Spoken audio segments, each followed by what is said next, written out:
Hey, baseball fan, time for a little self-care and a few minutes of cardboard meditation. Welcome to the show that features some of baseball's oddest stories and the cardboard slabs that document them. Find peace and joy through baseball cards with your host, the big guy. Oh, I just realized by looking at myself in the camera here, should have shaved this morning. All right. I have been watching an awful lot of YouTube. It's not a problem, I don't think. But one of the things I've noticed is almost everybody is doing some form of goal setting exercise for the year, or they're coming up with resolutions on how to change their behavior. There's just a lot of it. I mean, I did it. Mine's called a hobby hunt. And mine's a little different, at least I think it is. But one of the things I've noticed is that if you're looking to change your behavior, and you're creating goals, because a lot of the goals are, I want to buy nice cars, but I don't want to spend a lot of money. I don't want to go into debt. I don't want to buy something I don't like or like later, that sort of thing. And resolutions that put kind of like goals out into the future that you'd like to meet at some point during the year. As far as traveling to a show or selling off your cards, that sort of thing. And those are very hard things to do, to stick to those things, as you probably know. And just so you know, a personal thing with me is I've done a lot of work in public service, volunteering. I've been a part of a lot of the goal-setting things that you do when you're part of a nonprofit, like vision statements, SWOT exercises. That's where you determine your strength, weakness, opportunity, and threat. And there was one other thing I helped work on with many of these organizations, and that's a vision statement. I know, I'm speaking all this corporate stuff, and I need to be stopped. But I think it's important because I made that mission statement for myself, and it helps me keep on target with my collection. It just staying focused on what's important. That's the whole thing you want to do. And what I thought I would do, since everybody's getting into that sort of thing, it's not too late to make a mission statement, and it's really kind of easy. I mean, if you're going to do it for a nonprofit or your corporation or any other thing like that, you're going to have to go through, once you get it developed, to go through lawyers and all sorts of other things to see if it's legal, to see if it's practical, that sort of thing. But you don't have to do that with your hobby. You don't have to. You can just use it as a tool for collecting and enjoying the hobby. And I'm going to show you how to do that. Okay, now, before we go any further, I've got some, well, you've probably seen it from a distance maybe, but it's like a filing cabinet full of cards. Right there, that brown one. You can see there's just stuff stacked all over, but what's going on right now is that I have gotten most of the stuff I've got cleaned up. I've got most of my binders all set. They just need to be labeled. And I just need to get going because this should have been done before the beginning of the year, but it's just got to get cleaned up. It's got to be refiled. And today we're going to start that process. I just keep putting cards in it. I've kind of got this loose idea as to where things are at, and I can't find things anymore. But it is fun every once in a while just pulling a drawer open, sitting on my table here and going through it. So I need to get that thing cleaned out so it makes sense. That's kind of one of the things I want to do with my baseball collecting year. But I didn't put that in my it's not going to fit my mission statement. It's just a damn chore I got to get done because I'm being irresponsible. So at any rate, I'm going to pull a drawer out of there, and when we go over the way we can set up the guiding principles for you to create a mission statement, which there are only 6 of them, and they are hobby related. So it's not like we're going to do a lot of corporate nonsense, okay? Hobby related. Every time I do one of those, I'm going to show you a card or cards or something from one of those drawers. So if you want to maybe learn something along the way and maybe put this into, your hobby life, I think it would be a good thing. And if you don't, fine. You're going to see some pretty cool cards. Is that all right? Okay. Okay, so here is one of those drawers that we're going to start looking at. And it is full of unopened packs. It's full of sets. It's full of old Gaudies and old Giant Tops, and I don't know what else is in here, but I need to sort all this out. So for every one of the statements that I make regarding a mission statement, we're going to pull a few things out and look at it. All right, let's start the first one here. Number one, define what you collect. That makes a lot of sense. Specify the type of card or cards that you like to collect. Like, is it a year that you're trying to collect? Is it a player you're trying to collect? Is it a team you're trying to collect? A run? What do you collect? Like, write that down or something. Put it somewhere, and just make sure that that is your first guiding principle. All right, let's take a look at something here. It's in my drawer here. That's going to have to. It's going to have to be cleaned out and put in its proper space. And if I've already shown these before, I apologize. I don't think I have. I think I've done the 71. These are the 1970 Top Supers. I'm going to break these in half so you can kind of see them. These things, when I was a kid, I was 10 years old when these came out. I love these things. These are something little kids like. They're big. You can put your whole hand around it. And it's made of thick cardboard. I just loved these things when I was a kid. Sal Bando. I always thought anybody in an Oakland A's uniform was the coolest. Here's Louis Aparicio. Here's a problem with these cards. Notice the bottom of that. These things were just notoriously miscut. Even the back. And I know a lot of people just love miscut cards and they're putting them in all sorts of holders and things. I have an aversion to that. There are a lot of things that a lot of people in the collecting galaxy here on YouTube enjoy, like pinholes, miscuts, leader cards, team cards, error cards. I hate all of them. I do. And that's just me. You do what you do. It's your hobby. You do it any way you want to. But with me, I don't like miscut cards, and I try to keep them out of my hobby. But we'll look at a couple more here. Harmon Killebrew, the killer. Is Tom terrific? Maybe. When I was collecting cards at this time, when I was 10 years old, when Seaver was tossing games in 1970, I just thought he was just he's a pitcher in the National League, because the National League were the bad guys. It was a different time. We'll go over that in another video. But I just thought that, why are they making such a big deal on every night on the sports report that I would watch with my dad, or that were showing up in the sporting news that I used to get. Well, my dad used to get it, and I used to hog it first of all. Larry Durker. I always saw that Tom Seaver was on everything. Only when I got older that I really see the importance, and I kind of outgrew that American League, National League thing, although it's because the American League and National League outgrew it, or otherwise I'd probably still be one of those guys. Last one. I've got the whole set here, but I think I've already shown this once. And you can see that miscut on the bottom of Freehand. Okay. Let me put these away. If I haven't shown these, I will put together a video just for these soon, because I absolutely love them. All right. Second guiding principle for creating your own baseball card mission statement. Clarify your purpose. State why you collect. Is it for enjoyment? Is it for preserving the cards? Are you preserving them like an antique or something?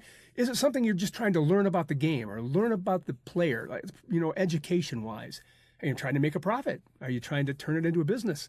Are you doing it for growth? Are you trying to grow your collection? Figure out what your purpose is and make that a part of your mission statement. Write it down somewhere, because we're going to mesh all this stuff together and create one concise statement. All right, clarify your purpose. Let's go ahead and pull out the next thing here out of this box. These are some unopened packs. I don't collect a lot of unopened packs. I open them on my 2-pack-a-day rips, but I don't necessarily collect them for long term. I know that's a big thing too. Brandon's baseball cards, I think. He is like aficionado here on YouTube, and I'm sure he'd probably tell me to do something with these. I don't know, probably put some kind of stay in them. This is a 1981. Let's put these down here so I can show you these. Here's a 1981 rack pack. Of course, they went on the rack like this. You can't really see on the front what these are. I suppose if I wanted to press down, I could look, but I know on the back, a real nice all-star card of Carlton Fisk. I like these. I don't like messing with them too much. I'm afraid it's just cheap plastic, you know? I don't want to mess with it. And Topps created something later on that kind of got rid of this problem, but they didn't stick with it, at least not that I know of. No, I will go over that in just a moment. They're scrambled all over that drawer there. Here's another one, 1981s. Now, who's on the back of here? Nobody I can recognize, just some common guys. Steve Yeager, he's a good ball player. All right, here's how Topps took care of that problem with these things moving around. Well, let's show you this one first. This is a 1980 version of that. These are all wrapped, as you can see. The other ones are not. They are not wrapped up, so you can't see what's in here. So there might be, I don't know, 15 cards in each one of these packs. That's 45 cards. There might be 45 Ricky and Henderson rookies in there. Might be. I wouldn't count on it. Okay, now here is how Topps took those rack packs and kept that from becoming an issue where you're just hitting those corners all the time when you're flailing around. These were test items in Michigan. This is that Michigan test item. Now, at one time, they made the first plastic packs, and they put them here in Michigan for sale to see what happened. This is a real rack pack. It's got a cardboard stay in the back of it. And it's protected on the top and on the bottom because this cardboard stay in here wraps around the cards. Pretty cool, huh? To my knowledge, I don't think Topps moved forward with this. I don't know why they wouldn't. It's a great idea. Yeah, back in 1980, packs were 25 cents a pack. You could have got yourself a couple of Ricky Hendersons for 25 cents. Okay, here's one other pack I've got here. I'm never going to open this. This is something that my mom gave me for Christmas back in, I can't even tell you, it was way back in the 80s. And my mom is gone now. She passed away in 2003. So it's like the last gift, one of the last little kid gifts she gave me, I guess. So I kind of cherish it. It won't be opened and it won't be sold. When I pass away, my collection will percolate and everything will go somewhere else and somebody else may open it. But it means a lot to me just like this. Okay. That was the second guiding principle cards that I wanted to show. Now let's go over the third guiding principle, and that is set guiding values. This is important. This talks about who you are. Who are you? What kind of guiding values do you have? Just note the principles that guide how you collect. Do you buy anything and everything? Are you a skinflint where you don't buy anything because you don't want to spend the money? Do you buy all the stuff up in lots and hordes, or do you just buy little things? And the whole thing about being honest is another thing. You know, when you're setting guiding values, you have to think about your ethics, the quality of your behavior, of your character, transparency, and of course, you know, the sustainability of can you continue to collect the way you collect with your values. That is probably something that's important to the hobby, but way more important to you as a life lesson. And please, I'm hoping I'm not coming across as lecturing you, because that's not what I'm doing. I'm just hoping that somebody can make up a little statement, and I'll show you how to use your mission statement at the end, so it kind of makes sense to us. All right, let's grab another card or two. Here's a couple. I love these cards. I don't have a lot of them, and they're the only ones I do have. Nope, I sold those. Okay, I have just Tiger cards. But these are the Cons Wieners from 1968. It's Bill Freehand. Of course, these are 68 Tigers when they won the World Series. These were wrapped around hot dogs, Conn's hot dogs. See if I can get a little closer to you so you can. I love these cards. After I started collecting them, they got really expensive. And I think there's 5 Tigers. And here's Willie Horton. I think there's Freehand and Horton here. And I think Denny McLean, Dick McAuliffe, and Earl Wilson are the 5 Tigers. I think. It's been a while. But these are beautiful. The colors on these are just wonderful. Now, I say that after I hack on those 1991 Fleer cards with their yellow, but this is well-balanced yellow. I love the Cons Wieners cards. I like all of the Cons Wieners. The black and white ones I'm not real fond of, but any team, especially Cincinnati Reds, this is a Cincinnati area regional, look beautiful in these things. And they spend a lot of time doing things with the Reds. I just love them. Okay. Let's get on to the very next guiding principle. The very next one, number 4, is describe the intended impact you would like to make with your mission statement in your hobby. What I mean is explain what change or outcome that the collection aims to support. What do you want your cards and collection to state about you? How do you want others to see your collection? And probably more important is how do you want to see it? Those are important things. All right. Let's get another set of cards here, okay? I had to get a little more coffee. All right. These are Dexter Press cards. And I know I've shown these before. And this is just a small section of my Dexter Press collection because these are some of the most beautiful cards there are in the hobby. You know, they're the little postcards, kind of. They've made them to actually be postcards. I think I've got some cards that are the exact same photo from Dexter Press that are postcards, but these are not really meant to be sent out. There's Frank Robinson. Check this out, Mike Cuellar. I love that Astros jersey. It's old-fashioned, but I do like it. Here's Bill Freehand, another one of my Detroit Tigers. And a guy that shows up in almost every 1960s and 70s set I have, and when I see him, I smile, Brooks Robinson. What a great ball player he was, and a good man. He was a good person. Last one I'm going to show you here is Joe Torre. Hall of Famer. I always thought Joe Torre's eyes sat way far back in his head and it was dark around his eyes, like he never got a lot of sleep. All right. I do love these cards. I've got more. I've got a lot more. And I've got some of the larger ones that were, I think they were part of a Coca-Cola. I'm not really sure now, but I think they're part of a Coca-Cola promotion. Same pictures, just wider and a little taller. Okay. The 5th guiding principle is keep it concise. This is the one that might be the biggest challenge for you. That is to combine all the things you've already written down into 1 or 2 clear, plain language sentences. You know, don't get over flowery and put in all the, corporate speak and nonsensical things.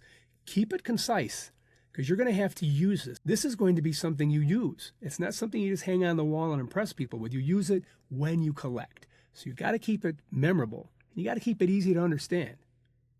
All right, let's take another look at some cards here. This next one, I don't even know what to tell you on this because I don't know what I'm looking at here. I won an auction lot a few years back that had a bunch of Chicago area pictures and things. And I got the cards out that I wanted and put them in my collection. This is what's left over. So let's go over these real quick because I have not done that in a long time. The Dexter Press cards that I showed you about, here's the big ones. And there's a lot of Cubs here. That's Ray Culp. Alfredo Phillips. Oh, there's my Al Kaline. Woo, that's my friend, my buddy. I love this. And here's what's on the back. They've got little bios on the back as well. All right, Lee Thomas. Guess I didn't realize I had so many of these when I was talking about the other Dexter Press things. And like I said, I think this was the Coke offering. I might be wrong on that. George Altman. I just licked my fingers and grabbed that card. I'm sorry you had to see that. Joe Horland. He was a Chicago White Sox great. He was a really good pitcher. Probably their only one for a very long time. Ron Hansen.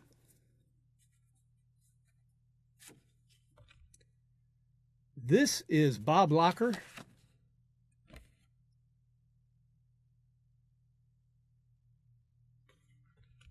This is Jerry McNerney. I always think of that 1970 card that he's putting on his catcher gear and just looking incredibly agitated. All right, this is Moose Skowron. You almost forget he actually played for Chicago. Yankee great.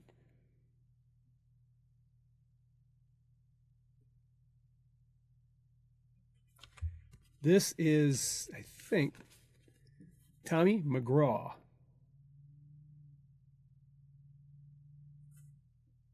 Here's Don Buford. Now, I never saw him play for the White Sox. He was always with the Orioles. Loved him with the Orioles. I loved the Orioles when I was young and growing up. I just thought they were the greatest team ever. Here's Jim O'Toole. Get that separated. Ooh. Jim O'Toole. Here's Pete Ward.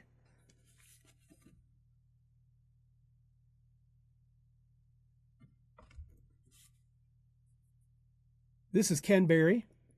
Let me tell you something about Ken Berry. On many of the baseball movies and baseball TV shows, what I'm saying are anytime there's baseball in the TV show or in the movie, they hire some contractors to come in and help. And these are people called consultants to make baseball look real, as though whatever baseball thing is going on, they make sure that they make it look real. And Ken Berry was a consultant for many years, so you'll see his name roll up in the credits for a lot of things back in the day. Ken Berry, just look it up, you'll see.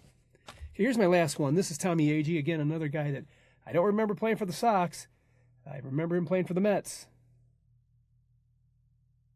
Okay, we've got some more here, but I'm going to go through them real fast because I don't even know what some of these things are. I have a George Brace card here. If I can pop this open. These are probably repros. Oh, nope, this one is. This says George Brace right on it. And I can't tell you who it is. With a little research, I could do it. It says George Brace on the back, if you can see that. And if you know who George Brace is, he was a famous photographer that did an awful lot of these. Here's another one. This is Bob Locker. You can see that one, autographed. This is Moose Skowron, autographed.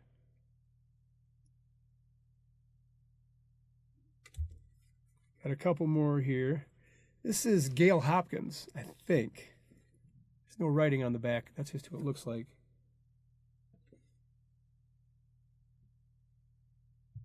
Okay, let's do one more. I got another baggie here that I don't even know what the heck these are, so I want to look at them, and then we'll get back to business.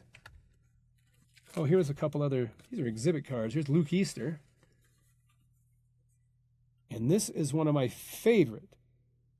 And this is why I've kept it so long. I'm not a big exhibit collector, but Marty Marion's card just looks like a ball-playing card. I love this card. That's why I kept it. I'm not a big exhibit card guy. I'm not even sure what these are. That says on here, Baseball Photo Service of Norman L. Paulson. I don't know who that is. Maybe you do. I don't think it's the player. Wow, these are nice cards. Here's a player whose last name is Moore. James Moore. Oh, I see on the back. Now I see what this is. Let me show you the back. This is what's on the back. These are really super thick stock. I have no idea what they are. But don't they look nice? I only have two. This is James Moore. And this is Victor Frazier. Vic Frazier. And that's been dry mounted on that cardboard. That is not coming straight from the Norman Paulson Studios. That's been dry mounted on that. And it's a different type of photograph too. I don't know, those are pretty cool. And they were, just like I said, they were part of a large lot that I bought years ago and just stuffed in a drawer because it's just not something I was going to collect. Normally I would have sold stuff off, but you know what? When they go inside of that drawer and I don't look at them for a while, I forget I have them. It's a nice problem to have, I guess. Okay. Did I take care of it? Yeah. All right, here comes your final guiding principle. It is review and refine. You've got all those little statements that we just talked about. You've got them all written down on something, or you've entered them into your computer, whatever it is you've done. Now remove all the hobby jargon from it. You want to make this concise and easy to understand, and you want to be able to remember it. It's got to be something that you take to the card show with you, or when you're out garage sailing or yard sailing or wherever it is you're going, or when you're going to a supermarket or a drugstore and you're trying to buy up boxes of cards. You've got to be able to ensure clarity.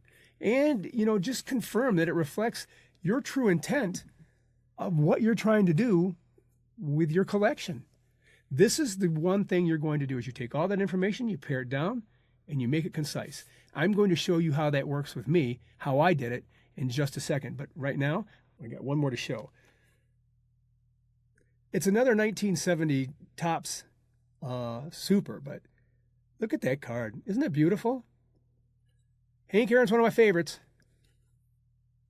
Show you the back of that. I love these cards, like I said earlier. I've got the 70 and 71. I even have a few of the 70 football cards because I liked them when I was a kid. Okay, now let's go ahead and start talking about the way I developed my statement. We're going to go through it kind of fast. You don't need to see all that. You got things you got to do. You got to look at your cards. So the very first try is here.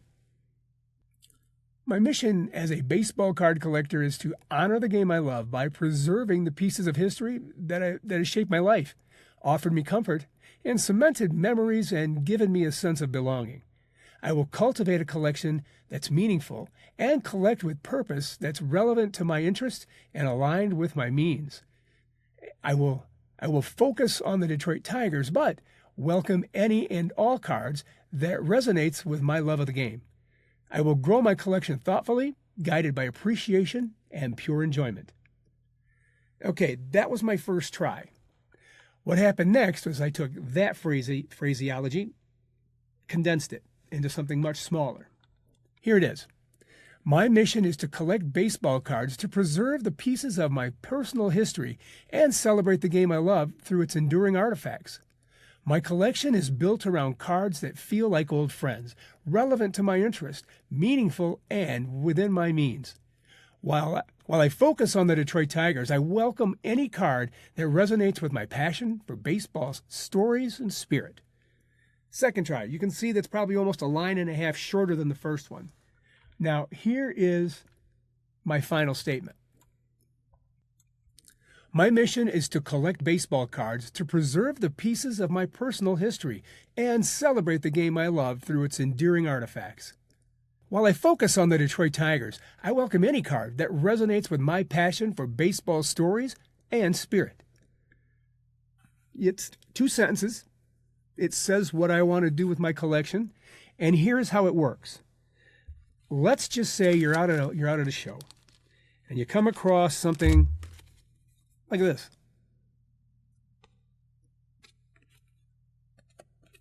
Or this.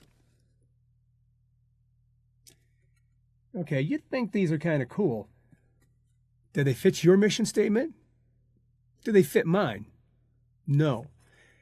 Pokemon and Fortnite do not go along with my mission statement. There's no connection there. These are the pieces of my personal history and the game, celebrate the game that I love. These are not that. I don't want to put these into my collection. So, does this fit my mission statement? Unopened soccer. I got 2 packs. No, we're talking about baseball. Baseball is what I love. That's what I want to be able to put into my collection. If I run across these and somebody goes, hey, you want these? Or you want to trade for something? I'm going to say no most of the time. These were also part of a lot that I bought. So no, not going to make it into my mission. What about this?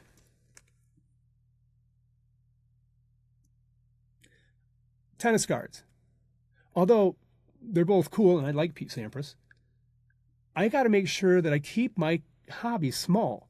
If it gets out of control, well, like that drawer over there, things get complicated and it's not fun when you can't find what you're looking for and you're not sure if you even have it.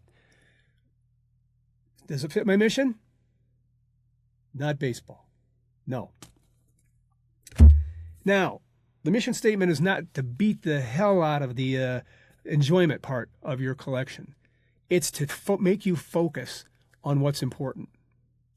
Now, if you look at my mission statement, my very last line says, I welcome any card that resonates with my passion for baseball's stories and spirit. That allows me to get things that aren't necessarily something I really would collect. Okay, now don't hate me for this. I don't really collect Nolan Ryan cards. They're kind of expensive. But this card, look at this thing. Absolutely beautiful. And if you know anything about these Epics, the Epics card set, there's like very different, several versions of this that are different colors. And some are more rare than others. When you set these things up in a row, they just... But anyway, I don't collect Nolan Ryan cards unless they look like this.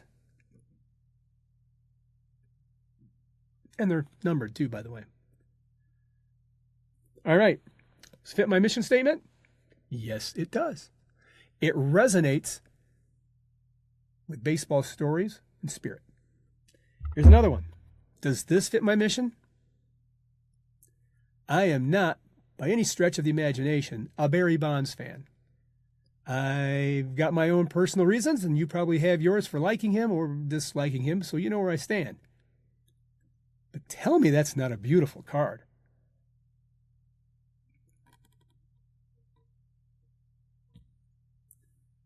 It is beautiful. I think this is a Skybox card. Yeah, it is. They knew how to make cards. Does it fit my mission statement? It does. It resonates with my passion. That last statement is to make sure I have fun and to make sure I go ahead and get things that I enjoy. Like I said when I was talking about these, you really got to have fun with the hobby. That's the most important thing. It's the most important thing.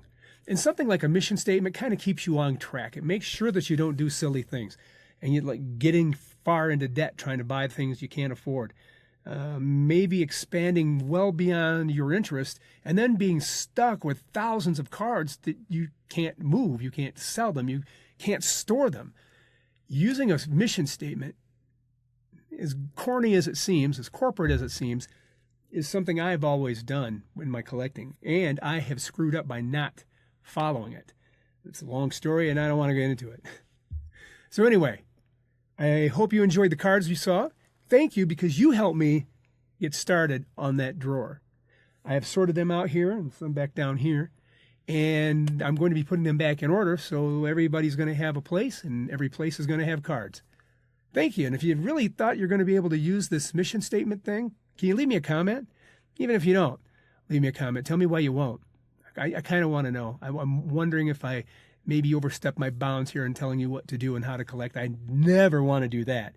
I just want to help you out if by chance your goals are to stay on track and focus on what's important.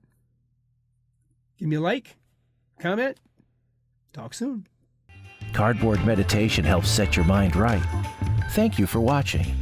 Show us your appreciation by clicking the like and subscribe button. Ring the bell while you're at it so you'll know when we upload a new story.